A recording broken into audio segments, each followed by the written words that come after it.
Good afternoon, my dear brothers and sisters. After Jesus has performed miracles in curing the sick, at the end of the gospel, Jesus said and warned them sternly not to make him known. In other words, Jesus was saying, do not spread what I have done. Just keep it to yourself. Why is that so?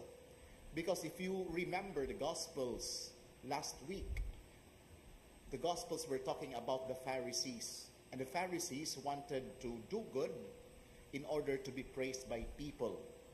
And Jesus was trying to tell all of us that every time we do good, we do not need to announce to everybody. On the other hand, there is also the teaching that Jesus wants us to be reminded the value of being silent. Especially in today's world, we are just so noisy. Why do we need to be silent? Number one, we need to be silent when we are at the height of our anger. Many people who are at the height of the anger, the first thing that they could do is just to open their mouth and words that could hurt other people come out. When we are at the height of our anger, we need to mellow down in order for our feelings of anger to be subside.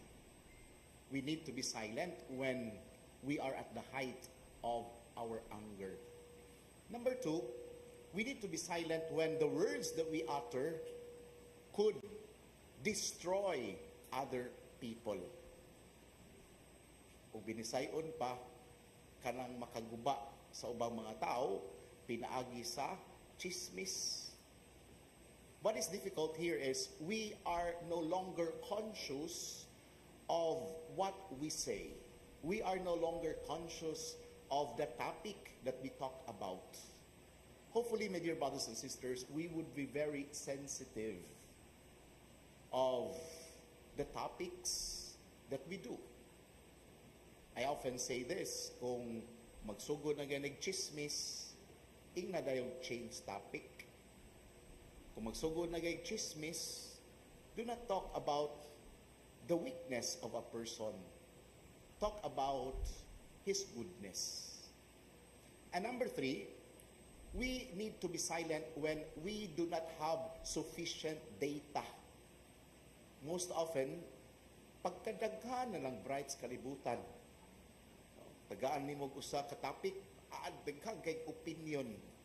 Especially in today's world, if you look at the social media, pagkadaghan na nagkomentaryo, plus mga bright, daghang ganahan mahimong mayor, daghang ganahan mahimong kapitan sa barangay, usay daghang ganahan mahimong pari.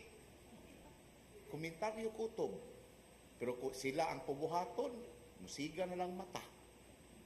And so, if we do not have sufficient data, better be silent.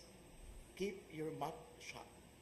Because giving a partial data will never solve the problem.